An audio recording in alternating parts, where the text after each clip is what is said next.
Session we are going to study about forms of business entities. Business എൻറ്റൈറ്റീസിൻ്റെ forms അല്ലെങ്കിൽ types ഏതൊക്കെയാണെന്നാണ് നോക്കുന്നത്. മെയിനായിട്ട് 10 ടൈപ്സ് ഓഫ് ബിസിനസ് ആണുള്ളത്.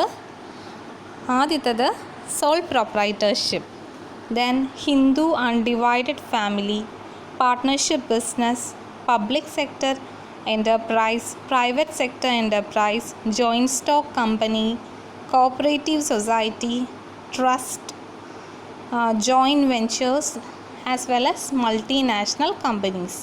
ഇതൊക്കെയാണ് 10 ഫോംസ് ഓഫ് ബിസിനസ് എൻറ്റൈറ്റീസ് അല്ലെങ്കിൽ 10 different types of business entities. നമുക്കതിൽ ഓരോന്ന് നോക്കാം. ആദ്യത്തേത് sole proprietorship. Sole proprietorship can be defined as one of the oldest type of business owned by a single person. ഒരാൾ ഒറ്റയ്ക്ക് run ചെയ്യുന്ന ബിസിനസ്സാണ് ഇത്. പണ്ട് കാലം തൊട്ടേ നമ്മൾ കണ്ടുവരുന്നൊരു ബിസിനസ് രീതി. ഒരാൾ ഒറ്റയ്ക്ക് ഒരു കട നടത്തുന്നു, ഒരു ചായക്കടയോ എന്ത് വേണേ ആകാം, ചെറുതോ വലുതോ ആയ എന്തോ ഒരു ബിസിനസ് ഒരാൾ ഒറ്റയ്ക്ക് നടത്തിയാൽ അതിനെ വിളിക്കുന്നതാണ് സോൾ പ്രൊപ്രൈറ്റർഷിപ്പ്. നമ്മൾ കഴിഞ്ഞ ക്ലാസ്സിൽ ഇൻഡിവിജ്വൽ ബിസിനസ് എന്നൊന്നില്ലേ, അതിൻ്റെ ഒരു ടൈപ്പ്, ആ ഒരു മോഡലാണ് സോൾ പ്രൊപ്രൈറ്റർഷിപ്പ്. ഇവിടെ ക്യാപിറ്റലിന് വേണ്ട ഇൻവെസ്റ്റ്മെൻറ്റ് മൊത്തം മുടക്കുന്നത് ആ ഒരാൾ തന്നെയായിരിക്കും. അതുപോലെ തന്നെ ആ ബിസിനസ്സുമായി അല്ലെങ്കിൽ ആ ഒരു കടയുമായി ബന്ധപ്പെട്ട് എന്തൊക്കെ ബാധ്യതകൾ വന്നാലും, ലയബിലിറ്റി വന്നാലും അല്ലെങ്കിൽ കടങ്ങളുണ്ടായാലും അതെല്ലാം നോക്കേണ്ടത് അല്ലെങ്കിൽ അതിൻ്റെയൊക്കെ ബാധ്യത ആർക്കാണ്? ഈ പറയുന്ന ആ ഓണറിന് അല്ലെങ്കിൽ ആ പറയുന്ന ഇൻഡിവിജ്വലിനാണ് ഈ പറഞ്ഞ ബാധ്യതയൊക്കെ ഉള്ളത്. ഇങ്ങനെ സ്വന്തമായി ഒരു ബിസിനസ് റൺ ചെയ്യുന്ന ആളെ നമ്മൾ പ്രൊപ്രൈറ്റർ എന്ന് പറയും. ആ റൺ ചെയ്യുന്ന ആളെ നമ്മൾ വിളിക്കുന്ന പേരാണ് പ്രൊപ്രൈറ്റർ. ഫീച്ചേഴ്സ് നോക്കാം സോൾ പ്രൊപ്രൈറ്റർഷിപ്പിൻ്റെ. ഒന്നാമത്തേത് സിംഗിൾ മാൻ ഓണർഷിപ്പ്. ഒരാൾ ഒറ്റയ്ക്കായിരിക്കും അതിൻ്റെ ഓണർഷിപ്പ് ഉള്ളത്. അൺലിമിറ്റഡ് ലയബിലിറ്റി, പരിധിയില്ലാത്ത ബാധ്യത. ആ ബിസിനസ്സിൻ്റെ പേരിൽ എന്തൊക്കെ പ്രശ്നങ്ങളുണ്ടായാലും എന്തൊക്കെ കടങ്ങളുണ്ടായാലും ബാധ്യതയുണ്ടായാലും അത് മൊത്തം സോൾ പ്രൊപ്രൈറ്റർ തന്നെ വഹിക്കണം. Then no separation. ബിസിനസ് ഓണറും ഒന്നായിട്ടാണ് കൺസിഡർ ചെയ്തേക്കുന്നത്. രണ്ടും തമ്മിൽ യാതൊരു വ്യത്യാസവുമില്ല.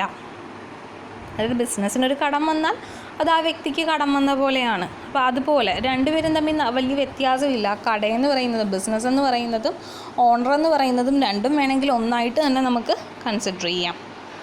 ദെൻ ഓണർഷിപ്പും മാനേജ്മെൻറ്റും ഒരാൾക്ക് തന്നെയായിരിക്കും.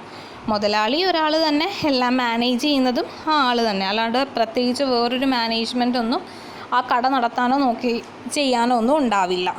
Then profit and losses. Profit ഉണ്ടായാലും ലോസ് ഉണ്ടായാലും, ലാഭമാണെങ്കിലും നഷ്ടമാണെങ്കിലും അത് ആർക്കുള്ളതാണ്? ആ ഓണറിന് തന്നെ ഉള്ളതാണ്. Then simple formalities. ഇങ്ങനെ ഒറ്റയ്ക്കൊരു കട സ്റ്റാർട്ട് ചെയ്യുന്നതോ അല്ലെങ്കിൽ റൺ ചെയ്യുന്നതിനോ ഒന്നും വലിയ ഫോർമാലിറ്റീസ് ഒന്നുമില്ല. നമുക്ക് ഏകദേശം നമ്മുടെ ഇഷ്ടത്തിനനുസരിച്ച് റൺ ചെയ്യാൻ സാധിക്കും. Advantages: absolute freedom. ഓണറിന് ഫുൾ ഫ്രീഡം ഉണ്ട്. ഇഷ്ടത്തിനനുസരിച്ച് എന്ത് ചേഞ്ചസ് വേണമെങ്കിലും അവിടെ വരുത്താൻ സാധിക്കും. Easy starting. ഞാൻ നേരത്തെ പറഞ്ഞു ഫോർമാലിറ്റീസ് ഇല്ല എന്ന്. അതുകൊണ്ട് തന്നെ പെട്ടെന്ന് ബിസിനസ് തുടങ്ങാൻ പറ്റും. വലിയ ചിലവുകളില്ല. ഭയങ്കര വലിയ രീതിയിലാണ് നമ്മൾ സ്റ്റാർട്ട് ചെയ്തതെങ്കിൽ ചിലവുണ്ട്. എന്നാലും പൊതുവേ പറയുവാണെങ്കിൽ സോൾ പ്രൊപ്രൈറ്റർഷിപ്പ് അധികം ചിലവില്ല, എക്സ്പെൻസ് ഇല്ലാതെ എക്സ്പെൻസ് കുറഞ്ഞ ഒരു സംരംഭമാണ്. Easy closure. സപ്പോസ് നമുക്കൊരു സുപ്രഭാതത്തിൽ നമ്മുടെ ഈ ബിസിനസ് അല്ലെ കട ക്ലോസ് ചെയ്യണമെന്നുണ്ടെങ്കിൽ വേറെ ആരുടെ അനുവാദം വാങ്ങണ്ട, നമ്മുടെ ഇഷ്ടമാണ്. We can close it easily. Then tax benefits. ചില ടൈപ്പിലുള്ള ടാക്സ് ബെനഫിറ്റ്സ് ഗവൺമെൻറ്റിൻ്റെ ഭാഗത്തു നിന്നും സോൾ പ്രൊപ്രൈറ്റേഴ്സിന് കിട്ടാറുണ്ട്. സ്വന്തമായിട്ട് ബിസിനസ് സ്റ്റാർട്ട് ചെയ്യുന്നവർക്ക് കുറച്ച് ഇളവുകളൊക്കെ കിട്ടാറുണ്ട്. പിന്നെ പ്രോഫിറ്റ് കിട്ടിയാൽ അത് ആർക്ക് തന്നെ എടുക്കാം? ഓണറിന് തന്നെ എടുക്കാം. ലിമിറ്റേഷൻസ് നോക്കാം. First one, unlimited liability. എന്തെങ്കിലും കടവോ ബാധ്യതയോ പ്രശ്നങ്ങളോ വന്നാൽ വേറെ ആരെയും നമുക്ക് സപ്പോർട്ടിനായിട്ട് വിളിക്കാനോ അല്ലെങ്കിൽ വേറെ ആരുടെയും പേരിൽ അത് കെട്ടിവെക്കാനോ ഒന്നും പറ്റില്ല. കാര്യം എന്തോരം ലയബിലിറ്റി ഉണ്ടായാലും we have to face it by our own. Lack of capital. ചില സമയത്ത് ഒറ്റയ്ക്ക് ഒരാളല്ലേ ബിസിനസ് തുടങ്ങുന്നത്. പുള്ളിയുടെ കയ്യിലുള്ള പൈസയ്ക്ക് മാത്രമല്ലേ നമുക്ക് ബിസിനസ് സ്റ്റാർട്ട് ചെയ്യാൻ പറ്റത്തുള്ളൂ. അപ്പോൾ ക്യാപിറ്റൽ ചിലപ്പോൾ കുറവായിരിക്കും. അതേസമയം 3-4 പേര് ചേർന്നായിരുന്നെങ്കിലോ, ഇപ്പോൾ 1 ലക്ഷത്തിനൊരു ബിസിനസ് തുടങ്ങുന്നതും 5 പേര് ഓരോ ലക്ഷം വെച്ചിട്ട് 5 ലക്ഷത്തിന് ബിസിനസ് ഒരുമിച്ച് സ്റ്റാർട്ട് ചെയ്യുന്നതും തമ്മിൽ വ്യത്യാസം ഉണ്ടാവും അല്ലേ? ആ ഒരു പ്രശ്നം ഇവിടെയുണ്ട്. ഒറ്റയ്ക്ക് തുടങ്ങുന്നതുകൊണ്ട് തന്നെ ക്യാപിറ്റൽ ഇൻവെസ്റ്റ്മെൻറ്റ് കുറവായിരിക്കും. Lack of continuity. സപ്പോസ് ഈ ബിസിനസ്സിൻ്റെ ഓണർ എന്തെങ്കിലും അസുഖം ബാധിച്ച് കിടക്കുകയോ അല്ലെങ്കിൽ മരണപ്പെടുകയോ എന്തെങ്കിലുമൊക്കെ ചെയ്താൽ അവിടം കൊണ്ട് ബിസിനസ് ചിലപ്പം മക്കൾ ഏറ്റെടുത്ത് നടത്തും. പക്ഷേ മിക്കവാറും അത് അവിടം കൊണ്ട് ആ ഒരു കച്ചവടം ചിലപ്പോൾ ക്ലോസ് ആകാൻ ചാൻസ് ഉണ്ട്. കണ്ടിന്യൂറ്റി ഉണ്ടാവണം എന്ന് നിർബന്ധമില്ല. Then lack of expertise and professionalism. നമ്മൾ ഒറ്റയ്ക്ക് നമ്മുടെ ഇഷ്ടത്തിന് സ്റ്റാർട്ട് ചെയ്യുന്നതാണ്. അതുകൊണ്ട് തന്നെ ഭയങ്കര എക്സ്പെർട്ടൈസായിട്ട് അല്ലെങ്കിൽ ഭയങ്കര നല്ല രീതിയിൽ പ്രൊഫഷണലിസ്റ്റായിട്ടൊന്നും ബിസിനസ് റൺ ചെയ്യാൻ പറ്റണം എന്നില്ല. അതിനുള്ളൊരു അഡ്വൈസറിനെ ഒന്നും നമ്മൾ ഈ സാധാ കടകളിലൊന്നും നിർത്താറുമില്ല. Then limited size. എക്സ്പാൻഷൻ അല്ലെങ്കിൽ ഗ്രോത്ത് ഒക്കെ കുറച്ച് പാടായിരിക്കും. കാര്യം ഒറ്റയ്ക്ക് അതിൻ്റെ പ്രോഫിറ്റ് ഉണ്ടാക്കി അത് വെച്ച് പുതിയ ബ്രാഞ്ച് ഉണ്ടാക്കി ആ രീതിയിൽ പോകുന്നവരുണ്ട്, ഇല്ലെന്നല്ല. എങ്കിലും പൊതുവേ പറയുവാണെങ്കിൽ സോൾ പ്രൊപ്രൈറ്റർഷിപ്പിൽ അതിനുള്ള ചാൻസസ് കുറവാണ്. ഇതായിരുന്നു ആദ്യത്തെ type of business entity, that is sole proprietorship. ഇനി രണ്ടാമത്തേത് HUF അഥവാ ഹിന്ദു അൺഡിവൈഡഡ് ഫാമിലി, അതും അല്ലെങ്കിൽ ജോയിൻറ്റ് ഹിന്ദു ഫാമിലി ബിസിനസ് എന്ന് പറയാം. ഈ ടൈപ്പ് ബിസിനസ് ഓർഗനൈസേഷൻ ഒരു പ്രത്യേകതയുണ്ട്. ഇവിടെ ബിസിനസ് റൺ ചെയ്യുന്നവർ എല്ലാവരും ഒരേ ഫാമിലിയിലെ മെമ്പേഴ്സ് ആയിരിക്കും. ഹിന്ദു ആക്ടിൻ്റെ പ്രൊവിഷൻസ് വഴിയാണ് ആ ഒരു അധികാര പരിധിയുടെ അകത്ത് അവരുടെ ലോസ് ആൻഡ് റെഗുലേഷൻസ് നോക്കിയിട്ടാണ് ഈ ഒരു ബിസിനസ് റൺ ചെയ്യുന്നത്. ഇനി ബിസിനസ് ഞാൻ പറഞ്ഞു ഫാമിലി മെമ്പേഴ്സാണ് റൺ ചെയ്യുന്നതെന്ന്. ആ ഒരു ഫാമിലിയിലെ എൽഡസ്റ്റ് മെയിൽ മെമ്പർ, ഏറ്റവും മൂത്ത ആണായിട്ടുള്ള വ്യക്തി ആരാണോ ആ വ്യക്തിയായിരിക്കും അവിടെ ഏറ്റവും കൂടുതൽ ഇമ്പോർട്ടൻസ് ഉള്ളത്. ആ വ്യക്തിയെ നമ്മൾ വിളിക്കുന്ന പേരാണ് കർത്ത, KARTA, കർത്ത. ഈ കർത്ത എന്ന് പറയുന്ന വ്യക്തിക്കായിരിക്കും ആ വീട്ടിലേറ്റവും കാർന്നവരെന്നൊക്കെ നമ്മൾ പറയത്തില്ലേ, അത് തന്നെ കർത്ത. ആ വ്യക്തിക്കായിരിക്കും ഏറ്റവും കൂടുതൽ ഇമ്പോർട്ടൻസ് ഉള്ളത്. ബിസിനസ്സിൻ്റെ കേസിൽ ഹെഡായിട്ടിരിക്കുന്നത് അല്ലെങ്കിൽ മേജർ ഡെസിഷൻസ് എടുക്കുന്നതെല്ലാം കർത്തയായിരിക്കും. അതുപോലെ ഈ കർത്തയുടെ ലയബിലിറ്റി അല്ലെങ്കിൽ ബാധ്യത അൺലിമിറ്റഡ് ആണ്. ബിസിനസ്സിന് എന്ത് പ്രശ്നം വന്നാലും അത് കർത്തയുടെ തലയിലിരിക്കും. പുള്ളിക്കാണ് ഏറ്റവും കൂടുതൽ ലയബിലിറ്റി ഉണ്ടാവുക, ബാധ്യത ഉണ്ടാകുക. അതേസമയം ബാക്കി ഫാമിലി മെമ്പേഴ്സിന് ബാധ്യതയുണ്ട്, എന്നാലും കർത്തയുടെ അത്രയില്ല. അവരുടെ ഷെയർ എത്രയാണോ അല്ലെങ്കിൽ അവരുടെ ഇൻട്രസ്റ്റ് എത്രയാണോ അതിനനുസരിച്ച് ചെറിയ ബാധ്യതകളെ ബാക്കി കുടുംബാംഗങ്ങൾക്ക് ആ ബിസിനസ്സിൽ ഉണ്ടാവത്തുള്ളൂ. പ്രത്യേകതകൾ നോക്കാം. ഈ ഫാമിലിയിലെ എല്ലാ മെമ്പേഴ്സും ഒരേ വീട്ടിലായിരിക്കും താമസിക്കുന്നത്. അതാണ് ലിവ് അണ്ടർ വൺ റൂഫ്. പല വീടുകളിൽ സെപ്പറേറ്റ് ന്യൂക്ലിയർ ഫാമിലി ആയിട്ടായിരിക്കില്ല, ജോയിൻറ്റ് ഫാമിലി ആയിട്ട് ഒറ്റ വീട്ടിൽ എല്ലാ കുടുംബാംഗങ്ങളും കൂടെ താമസിക്കും. Common pool of property. അവിടുത്തെ സ്വത്തൊന്നും ഡിവൈഡ് ചെയ്തിട്ടുണ്ടാവില്ല. എല്ലാ സ്വത്തും ആ കമ്പനിയുടെ അല്ലെങ്കിൽ ആ ബിസിനസ്സിൻ്റെ എല്ലാ അവകാശവും അധികാരവും എല്ലാം ഫാമിലി മെമ്പേഴ്സിന് ടോട്ടലായിട്ടായിരിക്കും. ഈ പറയുന്ന ജോയിൻറ്റ് ഫാമിലി രജിസ്റ്റർ ചെയ്യാം ഗവൺമെൻറ്റിൽ, രജിസ്റ്റർ ചെയ്യാതിരിക്കാം, നിർബന്ധമില്ല രജിസ്റ്റർ ചെയ്യണം എന്ന്. അവിടുത്തെ എല്ലാ തീരുമാനങ്ങളും എടുക്കുന്നത് നേരത്തെ പറഞ്ഞ ആ male head of the family അഥവാ കർത്തയായിരിക്കും. അതുപോലെ കർത്തയുടെ ബാധ്യതകൾ അല്ലെങ്കിൽ അൺലിമിറ്റഡ് ആണ്, ലയബിലിറ്റി അൺലിമിറ്റഡ് ആണ്, പരിധിയില്ല. അതേസമയം ബാക്കി മെമ്പേഴ്സിനൊക്കെ കുറച്ച് ലിമിറ്റഡ് ലയബിലിറ്റിയേ ഉള്ളൂ. ഇത് ഹിന്ദു ആക്ട് പ്രകാരമാണ് ഈ പറയുന്ന HUF അഥവാ ജോയിൻറ്റ് ഹിന്ദു ഫാമിലി വർക്ക് ചെയ്യുന്നത്. ഇത്രയുമാണ് അതിൻ്റെ ഫീച്ചേഴ്സ്. പ്രത്യേകിച്ച് അഡ്വാൻറ്റേജും ഡിസഡ്വാൻറ്റേജും ഒന്നും പഠിക്കാനില്ല. Third type of business entity is partnership business. Partnership എന്ന ആ പേര് കേൾക്കുമ്പം തന്നെ നിങ്ങൾക്ക് തോന്നും അല്ലേ, രണ്ടിൽ കൂടുതൽ ആൾക്കാരോ ഒരുമിച്ച് ചേർന്ന് ഒരു കോമൺ പർപ്പസിന് അല്ലെങ്കിൽ കോമൺ ആയിട്ടുള്ളൊരു ഗോളിന് വേണ്ടിയിട്ട് ലീഗൽ ഡോക്യുമെൻറ്റേഷൻ വഴി സ്റ്റാർട്ട് ചെയ്യുന്ന ബിസിനസ്സാണ് partnership business. It will be started under the partnership act 1932. ഈ പറയുന്ന പാർട്ട്ണർഷിപ്പ് ആക്ട് പ്രകാരമായിരിക്കും ഈ ഒരു കമ്പനി റൺ ചെയ്യുന്നത്. അതിൻ്റെ ഫീച്ചേഴ്സ്: ഒന്നാമത്തത് എഗ്രിമെൻറ്റ്. രണ്ടോ രണ്ടിൽ കൂടുതലോ ആൾക്കാർ തമ്മിൽ ഒരു കോമൺ എഗ്രിമെൻറ്റ് അല്ലെങ്കിൽ ഒരു സമ്മതപത്രത്തിൽ ഒപ്പുവയ്ക്കും. ആ എഗ്രിമെൻറ്റ് പ്രകാരമായിരിക്കും ബിസിനസ് റൺ ചെയ്യുന്നത്. മെമ്പർഷിപ്പിൻ്റെ കേസ് പറയാനാണെങ്കിൽ ഏറ്റവും കുറഞ്ഞത് 2 മെമ്പേഴ്സ് വേണം. മാക്സിമം ബാങ്കിങ് സെക്ടർ ആണെങ്കിൽ 10 മെമ്പേഴ്സ് വരെ മാക്സിമം ആകാം, ഓണേഴ്സായിട്ട് പാർട്ട്നേഴ്സായിട്ട്.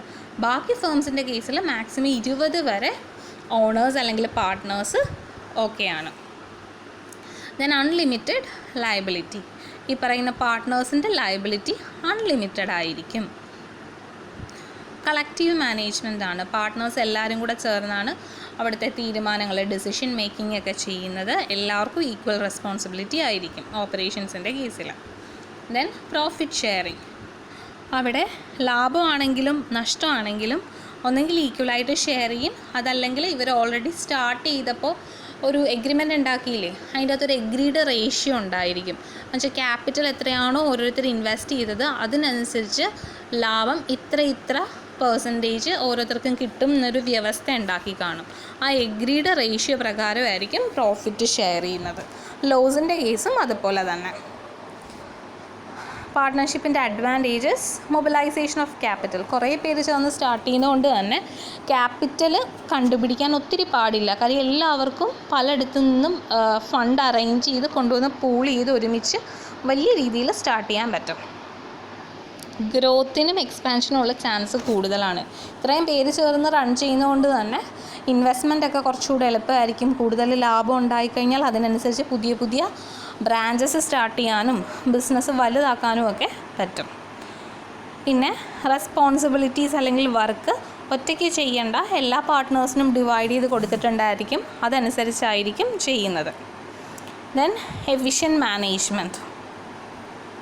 കൂട്ടത്തിൽ ആരെങ്കിലും കാണും നല്ല രീതിയിൽ നോളജും സ്കില്ലും ഉള്ള പാർട്ട്ണർ. അതല്ലെങ്കിൽ പുറത്തുള്ള ആരെങ്കിലും ഹെൽപ്പ് കൂടെ യൂസ് ചെയ്ത് നല്ല എഫിഷ്യൻ്റായിട്ട് മാനേജ്മെൻറ്റ് കൊണ്ടുപോകാൻ പറ്റും. Is of dissolution. Suppose business പെട്ടെന്ന് നിർത്തണം എന്ന് തോന്നിയാൽ പാർട്ട്നേഴ്സിൻ്റെ എല്ലാവരുടെയും മ്യൂച്വൽ കൺസെൻ്റ് ഉണ്ട്, എല്ലാവർക്കും സമ്മതമാണെങ്കിൽ ബിസിനസ് നിർത്താനും സാധിക്കും. എഗ്രിമെൻറ്റ് പ്രകാരം മാത്രം. ആർക്കെങ്കിലും എതിർപ്പുണ്ടെങ്കിൽ പെട്ടെന്ന് നിർത്താൻ പറ്റില്ല. എല്ലാ പാർട്ട്നേഴ്സും ഈക്വലി സമ്മതിക്കുവാണെങ്കിൽ വേണമെങ്കിൽ അവർക്ക് ബിസിനസ് പെട്ടെന്നൊരു ദിവസം നിർത്താനും പറ്റും. ലിമിറ്റേഷൻസ്: അൺലിമിറ്റഡ് ലയബിലിറ്റി അൺലിമിറ്റഡ് ആണ്.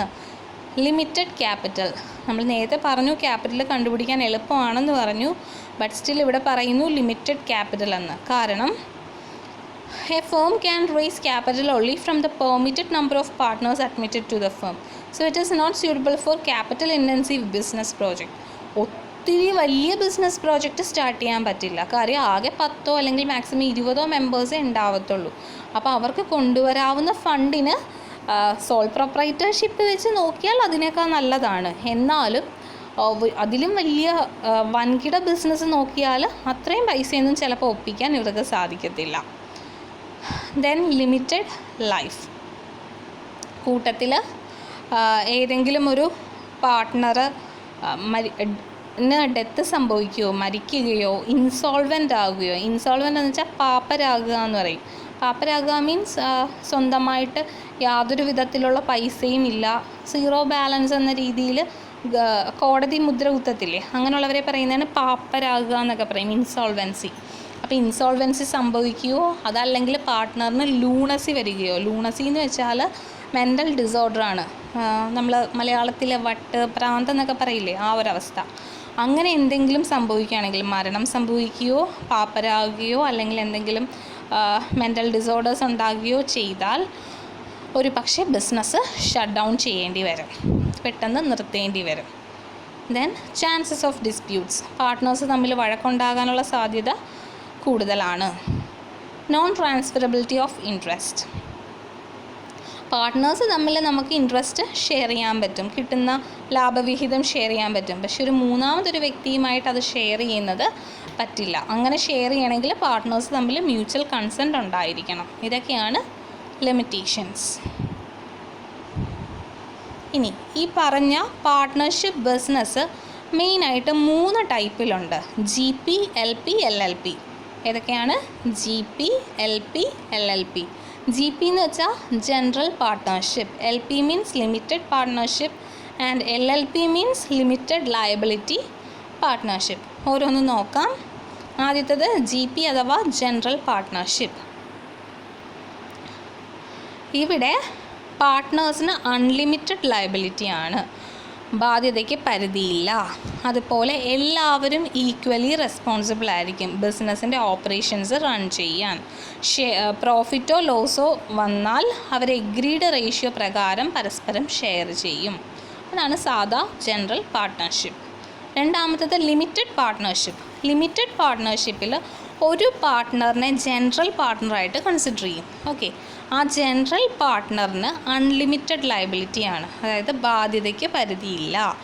എന്തുമാത്രം ബാധ്യത വന്നാലും ഏറ്റവും കൂടുതൽ പുള്ളി തന്നെ താങ്ങേണ്ടി വരും.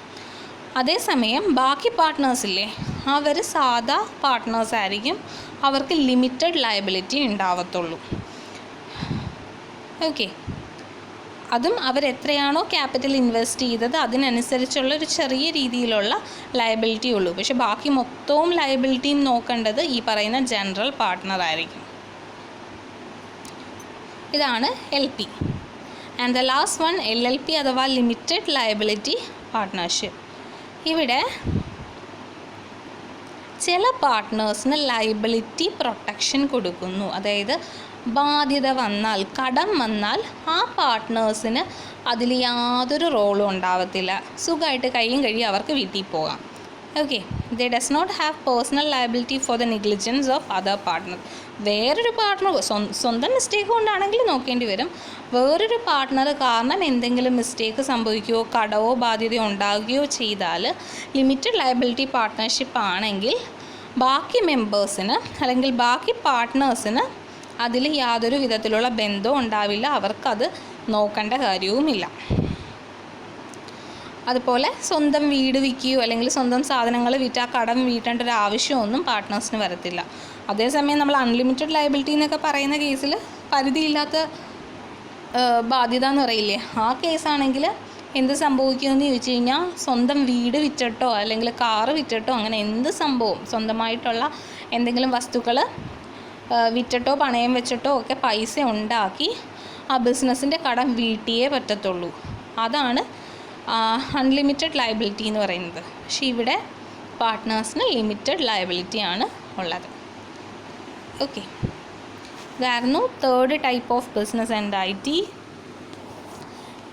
Then fourth type joint stock കമ്പനിയൊക്കെയാണ്. അത് നമുക്ക് നെക്സ്റ്റ് ക്ലാസ്സിൽ നോക്കാം. അപ്പോൾ ഇന്നത്തെ നോട്ട് എഴുതി ഗ്രൂപ്പിൽ സബ്മിറ്റ് ചെയ്തേക്കുക ബിറ്റ്വീൻ 5 PM and 6 PM. എന്തെങ്കിലും ഡൗട്ട്സ് ഉണ്ടെങ്കിൽ ചോദിക്കുക. Thank you.